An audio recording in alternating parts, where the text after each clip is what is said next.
जब हुन्छ किसानका बारीमा भरिभरा उत्पादन गर्छन् किसानले खुसीको आभास। मानिसलाई नभई नहुने आधारभूत आवश्यकता हो घाँस बाँस अनि कपास हो। दर्शकवृन्द, आज हामी कपास खेती गरिरहेका किसानहरूको पछिल्लो अवस्थाबारे बुझ्न दाङ जिल्लामा आइपुगेका छौँ। यति बेला किसानहरूले बारीमा फलेको कपास टिपेर आम्दानी गरिरहेका छन्। तपाईलाई स्वागत छ कार्यक्रम कृषि संवादमा। कार्यक्रममा हामी कृषि क्षेत्रमा भइरहेका व्यावसायिक अभ्यास, खेती प्रविधि, कृषि क्षेत्रका समस्या र समस्या समाधानका उपायका विषयमा चर्चा गर्दै आइरहेका छौँ। आज भने आउनुहोस् किसानहरूले गरेको कपास खेतीको अवलोकन गरौँ।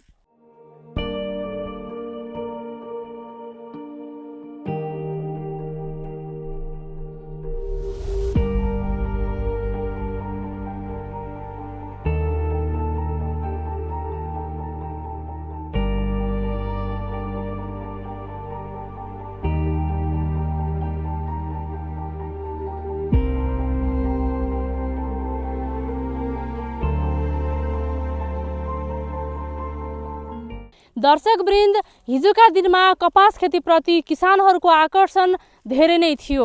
विक्रम सम्वत 2037 सालमा कपास विकास समिति स्थापना हुँदा 8,000 भन्दा बढी कपास खेती गर्ने किसान थिए। तर यो उत्साह लामो समय भने टिक्न सकेन। विक्रम सम्वत 2056-57 सालमा आइपुग्दा कपास खेतीमा अत्याधिक रोग किरा देखिन थाल्यो। परिणाम कपास खेती गर्ने किसान अन्य खेतीतर्फ लाग्न थाले। अहिले 2077 सालमा आइपुग्दा कपास खेती गर्ने किसान 225 जना छन्। यी किसानहरूले 70 हेक्टरमा कपास खेती गरिरहेका छन्, जुन गत वर्षभन्दा 20 हेक्टरले कम हो। प्रस्तुत छ एक रिपोर्ट।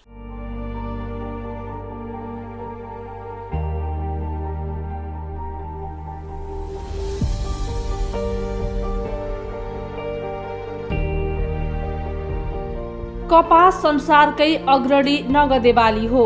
कपासको उत्पादन कम लागतमा गर्न सकिन्छ, अर्थात् कपासको उत्पादन तुलनात्मक रूपमा सस्तो हुन्छ। उपोष्ण हावापानीमा कपास खेती गर्न सकिन्छ। उम्रनका लागि कपासलाई न्यूनतम 600 तापक्रम चाहिन्छ भने बढ्नका लागि 700 देखि 800 फरेनहाइट तथा फल्ने समयमा रातिको समय चिसो हुनुपर्दछ। सिँचाइ गर्न सकिने जग्गामा लगाइएको छैन भने कपास खेतीका लागि सामान्यतया वार्षिक 50 सेमी वर्षा आवश्यक हुन्छ। कपासको बाली उठाउने बेलामा सफा मौसम हुनुपर्छ, किनभने वर्षाले रुवाको रङ बिगार्ने हुँदा गुणस्तर खस्कने हुन्छ। पानी सोच्न सक्ने राम्रो क्षमता भएको माटो, राम्रो वायु प्रवाहन र पानीको निकास हुने ठाउँमा कपास खेती राम्ररी फस्टाउँछ। पानी जम्ने वा चिस्यान बढी हुने ठाउँ उपयुक्त हुँदैन। पाँगो माटो, कालो माटो र बलौटे पाँगो माटो कपास खेतीका लागि राम्रो हुन्छ। बिहानै कपास टिप्ने काम गर्नु राम्रो हुन्छ। यस समयमा चिसो हुने र सुकेका पात र कत्ला कपासमा टाँसिँदैनन् र कपासको बजार मूल्य घट्दैन। कपास टिपिसकेपछि राम्ररी फक्रिएका जतिलाई छुट्याएर अलग्गै राख्नुपर्छ भने दाग लागेका, रङहीन भएका र किराले आक्रमण गरेका जतिलाई अलग्गै राख्नुपर्छ। कपास टिप्ने यो उत्तम समय हो। आम्दानी चाहिँ अब हामीले 14-15 कट्ठामा लगायौँ भनेपछि बढीमा बढी भयो भने चाहिँ 60-65 हजारको हुन्छ। त्यहाँदेखि बढी हुँदैन। अब भाव भए त लाख पनि पुग्ने हो। अब त्यो भएपछि हामीलाई यो अरू बालीका भन्दा यसले जित्छ भन्ने आश पनि हुन्थ्यो। अब त्यही भएर अलिक भाव कम छ। यो वर्ष कति हुने हो, कति कुन्टल हुने हो? 4 कुन्टल, 5 कुन्टल, 3 कुन्टल कति आउने हो? के गर्ने विचार छ कपास बेचेर यसपालि? कपास बेचेर अनि के गर्ने नि? अब अरू बाली हुन्न, यही बाली लगा, यही बालीको फेरि चामल ल्यायो, खायो, केही बच्यो, पैसा यताउता गऱ्यो। जीवन चलाउने आधार नै यही हो। यही हो जीवन चलाउने आधार। खाने पिउने सबै यही लाउने, कपडा लाउने सबै यही हो। बारीमा त्यस्तै भए त खुब चित्त बुझ्छ। अब फेरि त्यो 100 हुन्न कति पनि, त्यो फेरि पछि कुन्टल फेरि कम हुन आउँछ। मतलब देख्दा त गजब छ। अब पछि फेरि टिप्दा यसको त अब हल्को हुनेछ, वेट कम हल्को, त्यो वेटले गर्दाखेरि कम हुन्छ, क्या कुन्टल कम हुन्छ। सुरुमा तपाईँले कपास खेती जति बेला गर्नुभयो त्यतिखेर आफ्नो बारीमा कपास चाहिँ यति फुलेको देख्दाखेरि कस्तो अनुभव भएको थियो त्यो सुनाउनुहोस् न। नै त्यो राम्रै लाग्छ त देख्दाखेरि सबै हेर्दाखेरि कपास फुलेको हेर्दा खुब राम्रो लाग्छ राम्रै हुन्छ तर सालभरिको एकपटक मात्रै हो यो बाली लास्ट इयर। गत वर्ष चाहिँ कस्तो रह्यो? गत वर्ष त पोहोर पनि थियो गत वर्ष पनि त्यही 40-50 हजारको बनाए कसैले 70सम्मको बनाए कसैले अब 30-35 हजारको पनि बनाए। अब थोरै लाउने कमै हुन्छ 1 कुइन्टल नपुगेपछि त्यहाँ बढी काउन्टर खोज्ने यो कुइन्टल हुने जग्गामा लगाएपछि अब मर्छ खोजी क्या गर्ने फल्ने 1 कुइन्टल हो यहाँ कट्ठामा 1 कुइन्टल फल्छ। खेती त अब हेर्दा अरू बाली हेर्दा अब यो ठाउँमा ठिकै हो राम्रै हो एकमुष्ट पैसा आउँछ एकमुष्ट चलाउन पाइन्छ ठिकै हो तर यसमा मेहनत बढी छ पैसा कम छ यसको लगानी वर्ष दिन लाग्छ यसलाई अब टिप्न पर्यो गोड्न पर्यो सबै गर्दा वर्ष दिन लाग्छ यसको चाहिँ रेट कम भए हुनाले अलिकति किसानहरू मर्कामा परेको देखिन्छ। यसको नेपाल सरकारले यसको रेट बढाइदिए एकदम राम्रो हुन्थ्यो यसको रेट कम भए हुनाले कृषकहरू सबै घाटामा भयो जस्तो लाग्छ मलाई। अझै पनि गरौँला भन्ने छ तर यसबाट हामीले आम्दानी लिन सकेका छैनौँ गर्दा गर्दा अब अरू त औषधि पाउँथ्यौँ हामीले अहिले खाद मलको असभाव भए भने हामीले कपास आम्दानी लिन सकेका छैनौँ। त्यस्तै दबाई पनि गर्दा गर्दा हामीले पुगे जस्तो दबाई नपाएका हुनाले कपास खेती अहिले धेरै लुज हुँदै गइरहेछ। साथीभाइहरूले छोडिरहेका छन् हामीहरूले 2032 सालदेखि लिएर 2077 सालसम्मलाई हामीले लगाइरहेकै छौँ तर अरू त सबै ठिकै छ मूल्य अलिकति कम जस्तो लाग्छ हामीलाई त। सहजभन्दा त हामीलाई अरूभन्दा त यसमा केही न केही आम्दानी नै छ अरू किसान गर्दा भन्दा यसमा आम्दानी छ। वर्ष दिनको एक बाली मात्रै हामीले उठाउँछौँ तापनि तर यसमा सहज मकै बाली लगाउँदा धान बाली लगाउँदा हुँदैन नभएकोले हामीले कपास खेतीको सहज मानेकै छौँ। दुःख त धेरै नै हुन्छ पहिला अब ट्र्याक्टर लगाएर जोतायो ट्र्याक्टर नहुनेले गोरुले जोते त्यति गर्दा गर्दा पहिला जोत बा गरेर फेरि लगाउँदा अलि हल्कै हुन्छ गोरमेलमा र ड्याङ हान्दा हामीलाई धेरै परिश्रम छ अरूमा त ठिकै छ तर अहिले टिपाइमा त बच्चा बच्ची र बुढाबुढीले पनि टिप्न सक्छन् ड्याङ हान्दा र गोरमेल गर्दा बुढाबुढीको काम छैन। खेती गर्न लागेको त यहाँ अहिले 23-24 वर्ष 25 वर्ष भइसक्यो लगाएदेखिबाट सुरु गरेको लगाइ छौँ सधैँ कहिले 1 बिघामा लगाइन्छ कहिले 10 कट्ठादेखि तली लगाइन्न माथि नै लगाइन्छ। आम्दानी राम्रै हुन्छ अरू खेतीभन्दा अरू हामीले मकै तोरी यति मात्रै हुने यो ठाउँमा अरू हुन्न मकै तोरी भन्दा यसको एउटै खेतीले जित्छ। बजारको समस्या छ कि छैन? बजारको समस्या छैन कपास विकास समितिले लिइदिन्छ। हाम्रो लक्ष्य 100 मेट्रिक टनको छ खरिद लक्ष्य। अब कपास लगाउने क्रममा चाहिँ अलिकति हामीलाई बिउ बिसादीको व्यवस्था गर्न सकिँदैन कि भनेर हामीले यो बाँकेको यो सुनपत्री नाका साइडमा हामीले एउटा क्षेत्र छोड्नु पर्यो त्यसले गर्दाखेरि यसपछि हाम्रो 20 हेक्टर चाहिँ क्षेत्रफल घट्न गएको छ। अब यसलाई मुख्यतया अब कपास विकास समितिले गर्दै आइरहेको जुन छ खरिद प्रक्रिया भयो अब कपास लगाउनेदेखि लिएर हाम्रो के छ भनेपछि कपास विकास समितिले किसानलाई सबभन्दा पहिला पूर्व निर्धारण मूल्यमा कपास खरिद गर्नेछ भन्ने कुरो एउटा चाहिँ प्रतिबद्धता गरेको हुन्छ र त्यही खरिद मूल्यको आधारमा कपास खरिद गर्छ। अब हामीले यस वर्ष चाहिँ 85 रुपियाँ प्रति किलो 8,500 रुपियाँ कुइन्टलमा कपास खरिद्छौँ भनेर हामीले गत असाढमै गत आर्थिक वर्षमै प्रतिबद्धता गरेर कपासलाई किसानहरूलाई कपास लगाउन पठाइयो। अब यसमा क्षेत्र विस्तार गर्न सकिन्छ क्षेत्र विस्तार गर्न नसकिने कुरो होइन। जस्तै हाम्रो पहिला बाँके बर्दिया दाङ कैलाली कञ्चनपुर 5वटा जिल्लामा गरेर 3500 हेक्टरसम्म कपास खेती भएको हो र 3000 मेट्रिक टनसम्म समितिले कपास खरिद गरेको पनि हो। अहिले अब किसानहरूले यो कपासलाई भण्डारण गरिरहेको अवस्था छ अब त्यो बेलामा चाहिँ के कुरामा ध्यान दिँदा चाहिँ राम्रो हुन्छ होला? बीचमा पनि टिप्नुभन्दा पहिला पनि अब 2 थरीको कपास हुन्छ ए ग्रेड र बी ग्रेड। ए ग्रेड कस्तो हुन्छ भने चाहिँ एकदम राम्रो फक्रिएको सेतो पात पतिङ्गर नलागेको त्यसलाई एउटा अलग थैलामा राख्ने अलग झोलामा राख्ने र पहेँलो किरा लागेको पात पतिङ्गर लागेको त्यसलाई अलग झोलामा राख्ने। हाम्रो कस्तो हुन्छ भनेपछि 1 कुइन्टल कपास टिप्दाखेरि लगभग 2-4 किलो बी ग्रेड निस्किन्छ। त्यो बिग्रेड कपास चाहिँ अब किसानहरूले आफै पनि सिरक रचना बनाए त्यसको पिटपाट गरेर बनाइहाल्नुहुन्छ। अहिले चाहिँ बिक्री गर्नु भएको छैन, त्यसमा अलिकति मूल्यको फरक भएको हुनाले त्यसैले चाहिँ अब ग्रेडिङ पनि हामी गर्छौँ र किसानहरूलाई टिप्नेदेखि भण्डारण गर्ने पनि हामीले चाहिँ अब सबै सिकाउँछौँ र समय समयमा किसानलाई तालिम पनि दिन्छौँ हामी यस बारेमा। अहिले 2 वर्ष जति भयो तालिम भएको छैन, यस वर्ष हामीले तालिम राखेका छौँ र किसानहरूलाई अब निकट भविष्यमै तालिम पनि सञ्चालन गर्न गइरहेछौँ। भण्डारण खुल्ला बोरामा, प्लास्टिकको बोरामा नराख्ने, भरसक जुटको बोरामा राख्ने, अनि भण्डारण गर्नुभन्दा पहिला 2-3 घाम चाहिँ सुकाइहाल्ने कपासलाई, र कपासलाई पुरा फक्रिन दिइसकेपछि, पुरा पाकिसकेपछि कपास जस्तै के हुन्छ भनेपछि कपास ब्र्याक्ट्सहरूबाट जबरजस्ती तान्ने होइन, कपासलाई जब उसले लहरा छोडिसकेको हुन्छ अनि मात्र टिप्ने र टिप्नुमै सजिलो हुन्छ। यी सबै कुराहरू हामीले चाहिँ किसानहरूलाई जानकारी गराउँदै आएका छौँ। किसानहरूलाई यो कुरो थाहा छ, त्यसै अनुसार गर्दै हुनुहुन्छ उहाँहरूले। पर जहाँ जहाँ कपासको सम्भाव्यता छ, सम्भाव्यता भएको ठाउँमा अहिले स्थानीय निकायलाई पनि त्यसमा जिम्मेवार बनाएर, किन स्थानीय निकाय पनि अहिले प्राविधिक कर्मचारीहरू हुनुहुन्छ, उहाँहरूलाई जिम्मेवार बनाएर उहाँहरू स्थानीय तहबाटै कपास खेती प्रत्येक स्थानीय तहमा गर्ने, कपास हुने क्षेत्रमा जहाँ कपास हुन सम्भाव्यता छ, धेरै जिल्लाहरूमा कपास हुने सम्भाव्यता छ। पूर्वतिरको पनि अहिले 5 थर भयो, इलाम भयो, तेह्रथुम भयो, कपास भइरहेको छ। अलिअलि यो मुगुमा पनि कपास भइरहेको छ।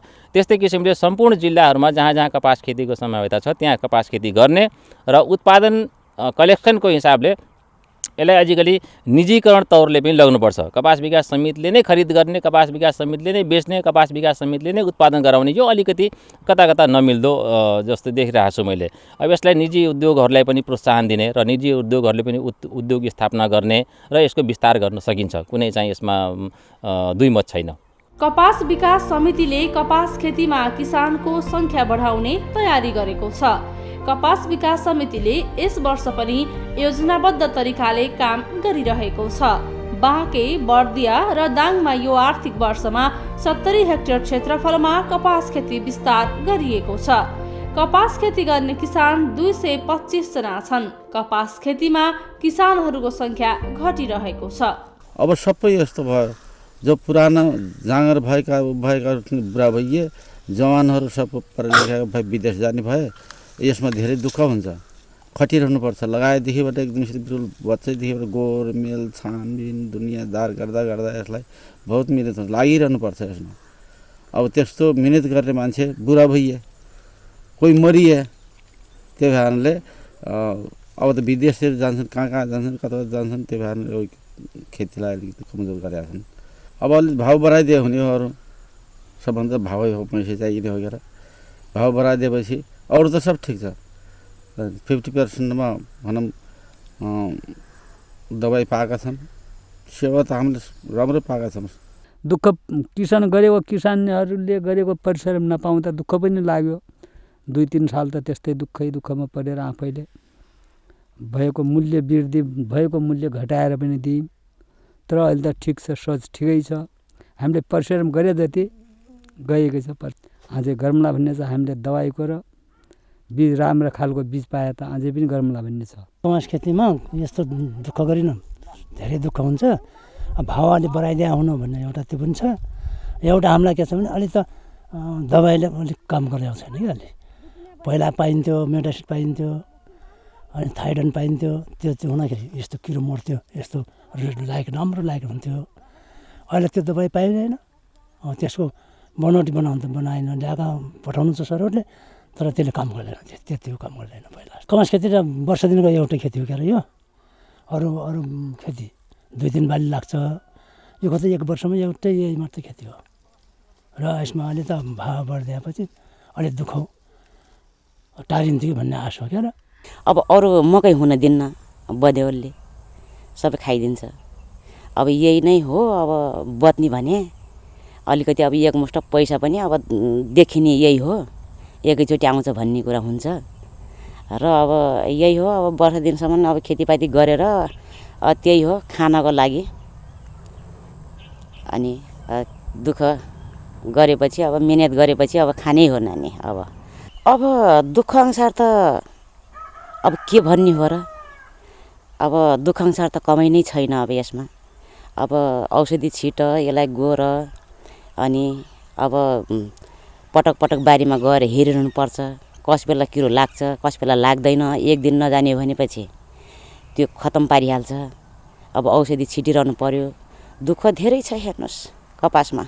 अब त्यति हो, एकचोटि अब एक मुष्ट पैसा आउँछ कपास खेतीबाट भन्ने मात्रै हो, नत्र दुःख अनुसार केही छैन। मेरो आफ्नो सुझाव अनुसार के छ भने विषादी ले उत्पादन पनि भइरहेको छ, तर अब भने जस्तो हुँदैन। त्यसैले मैले मेरो अर्को जोड के छ भनेपछि विषादीलाई पनि, जस्तै जुन विषादी नेपाल सरकारको एउटा समितिले दिँदै आएको छ, विषादीलाई पनि प्राइभेट रूपमा दिनुपर्छ। किसानहरूले आफै विषादी खरिद गर्ने बजारबाट र आफै चाहिँ प्रयोग गर्ने, त्यसको सट्टा अनुदान के दिनुपर्ने हो किसानलाई, त्यतापट्टि सोच्नुपर्ने बाध्यता छ अब।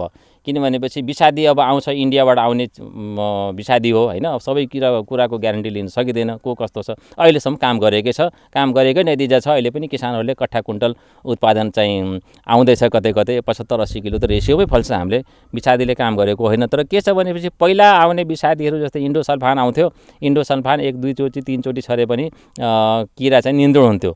तर अहिले चाहिँ इन्डोसल्फान छैन, हामीसँग त्यसको सट्टामा अर्को विषादीहरू प्रयोग गरिरहेछौँ। त्यसले गर्दाखेरि खासै समस्या त देखिएको छैन। तर किसानहरूले भन्ने अब आज छर्यो, बिहान छर्यो, दिउँसो पानी आइदिन्छ, लगेर विषादी त पखालिदिन्छ। पखालिसकेपछि किसानहरूले यो विषादीले काम गरेन जस्तो भयो, तैपनि काम गरेकै अवस्था छ। काम गरेर हुनाले उत्पादन भइरहेको छ, नत्र उत्पादनै हुन्थेन। कपास त सुरुमै पात बिरुवा भयो, ज्यासिड किरा भयो, यिनीहरू लाग्न साथ त कपास सुरुमै बढ्ने अवस्थामा पुगिहाल्छ। यदि हामीले ज्यासिड किरा लाग्यो, मुख्य किरा ज्यासिड भयो, अनि हेलियोथिस भयो, अब पात बिरुवा भयो, यी किराहरू लागेपछि यदि विषादीले काम नगर्ने हो भने त कपासको बोटै बढ्ने अवस्थामा पुग्छ र कपासको बोटै सकाप भएर जान्छ। त्यसरी विषादीले काम गरेकै छ। अब कुरो के आयो भनेपछि अब भन्ने गुनासो त ठिकै हो किसानहरूले अब, तर यसैलाई पनि विषादीलाई पनि समितिले आफै नदिएर यसलाई पनि अब निजी रूपमा किसानहरूले आफैले खरिद गर्ने र त्यसको सट्टा बरु अनुदान के दिनुपर्ने हो किसानहरूलाई। एउटा निश्चित 1 हेक्टर लगाएपछि यति अनुदान भन्ने तोक दिएपछि त्यो एउटा राम्रो होला जस्तो लागिरहेछ मलाई। हामी अब भविष्यमा यो कार्यक्रम लिएर जाने सोचमा छौँ। यसअघि बुटोल धागो उद्योग र हेटौडा कपडा उद्योगमा प्रयोग गरिँदै आएको कपास ती दुवै उद्योग सरकारले बन्द गरिदिएपछि बिक्रीमा समस्या देखिएको हो। विक्रम सम्वत 2037 सालमा स्थापना भएको कपास विकास समिति 10 बिघा क्षेत्रफलमा फैलिएको छ। एसियाली विकास बैङ्कको सहयोगमा बनेको 8वटा आधुनिक गोदाम र 5वटा प्रशोधन गर्ने केन्द्र छन्। गोदाममा बिक्री हुन नसकेको कपास थन्क्याइएको छ। कपास प्रशोधनका लागि आवश्यक पर्ने कच्चा पदार्थ अभावमा समितिका 4वटा अत्याधुनिक मेसिनको सदुपयोग हुन सकेको छैन। विक्रम सम्वत 2058 सालदेखि कपास उत्पादनमा कमी आएका कारण मेसिनको प्रयोग क्रमशः घट्दै गएको छ। 2044 सालमा करोडौँको लगानीमा खरिद गरिएका प्रति घण्टा 8 क्विन्टल कपास प्रशोधन गर्ने क्षमताका अत्याधुनिक जिनिङ मेसिन प्रयोगमा आउन नसकेपछि जीर्ण अवस्थामा छन्।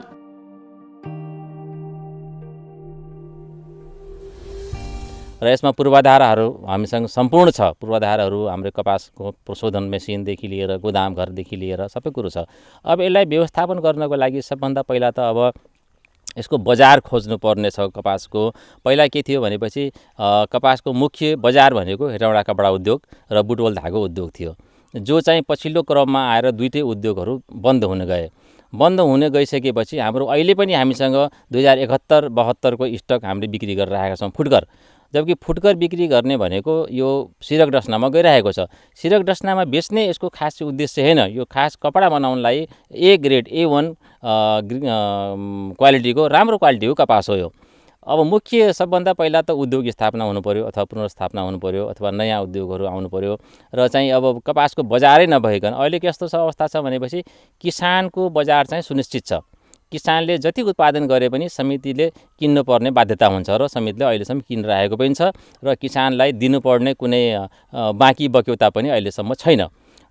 एउटा चाहिँ प्लस पोइन्ट छ हाम्रो किसानहरूलाई। हाम्रो अब अर्को कुरो के छ भने बाली, नगदे बाली, कपास भनेको नगदे बाली र अहिले जुन क्षेत्रमा भइरहेछ असिञ्चित क्षेत्र छ सबै, जहाँ चाहिँ अरू बालीहरू राम्रो हुँदैन। पानीको सुविधा छ भनेपछि मान्छे अन्यत्र अरू बालीमा डाइभर्ट हुन्छ। त्यही हुँदाखेरि अहिले कपास भइरहेको क्षेत्र र अझै पनि दाङमा यस्ता क्षेत्रहरू छन् यो नाका क्षेत्रहरूमा जहाँ कि कपास बाहेक अर्को विकल्प छैन र किसानहरू गर्दै आइराख्नु पनि भएको छ।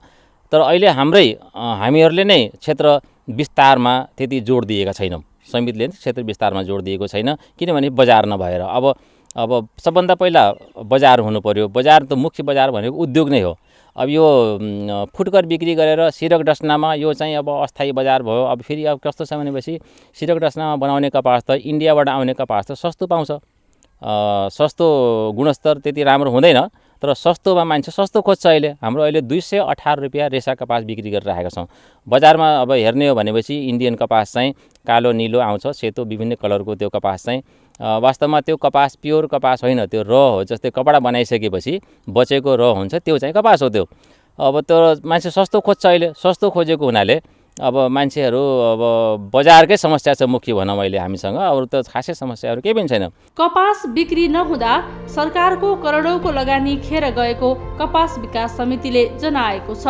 दुई ठूला उद्योग तथा कपडा उद्योग बन्द हुनुका साथै बजारमा भारतबाट आउने गुणस्तरहीन कपासका कारण समितिको कपास बिक्री हुन नसकेको हो।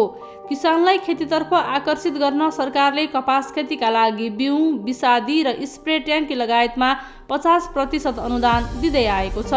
दीर्घकालीन योजनाका साथ कपास खेती विस्तार गर्नुपर्ने स्थानीयले माग गर्दै आएका छन्। कहिले खाद पुग्या हुन्न होइन, कोही सबै किसानसँग पैसा हुन्छ भन्ने कुरो हुन्न क्या। पहिला दिन्थ्यो नि, जब कपास विकासले त्यो खादहरू अनि सबै उपलब्ध गराइदिन्थ्यो नि, हौ त्यही नै फेरि दोहोऱ्याइदियोस् के। हाम्रो यो एकदम बाध्यता हो कपास रोप्ने, किनभनेपछि हामीलाई यहाँ पानीको सिँचाइ नहुनाले अलि अप्ठ्यारो छ। अब लाइन आयो, अलिकति अर्को विकल्प पनि केही हुन्छ कि जस्तो पनि सोचिरहेछौँ। तर यसलाई अलि निरन्तर दिनको लागि हामीलाई यो विकासले पनि अलि धेरै हेरिदिनु पऱ्यो क्या। हामीलाई अब टिपेपछि बोकेर लग्न पनि हामीलाई धाउँछ। एक बोरा बोक्ने हो तल रोडसम्म। हामीलाई अरू बाटोको सुविधा छैन। हामी त धेरै मारमा छौँ नि। अनि त्यही भएर अब हामीलाई कस्तो रे सहज भन्दा किसानीलाई कस्तो रे सहज हुन्छ। हामी काम गर्नलाई तयार छौँ, तर हामीलाई सब जे चाहिन्छ नि त्यो उपलब्ध गराइदिनु पऱ्यो कि।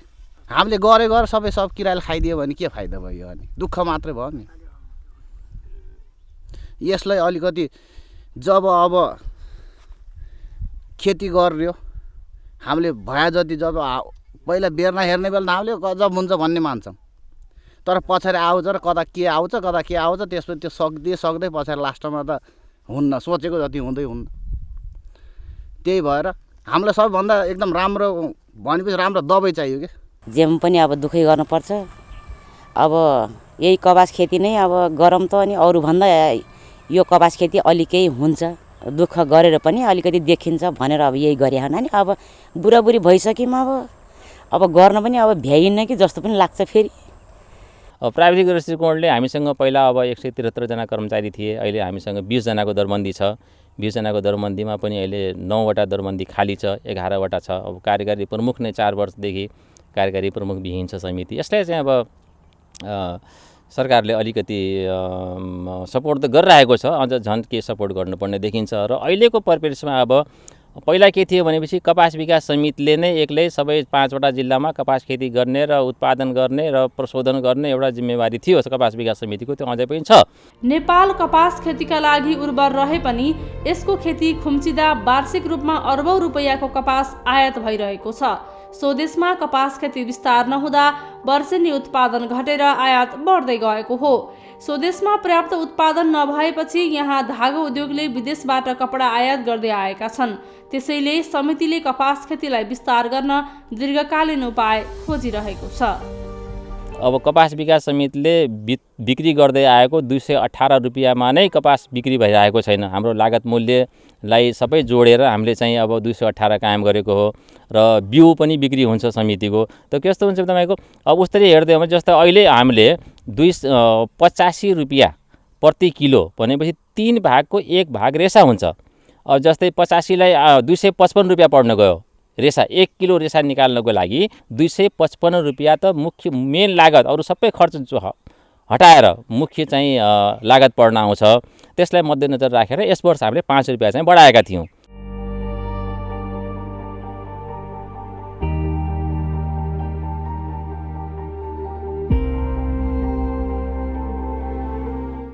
दर्शकवृन्द, आज हामीले कपास खेती गरिरहेका किसानहरूले भोगेका समस्या, अनुभव तथा कपास विकास समितिसँगको सहकार्यबारे चर्चा गर्यौं।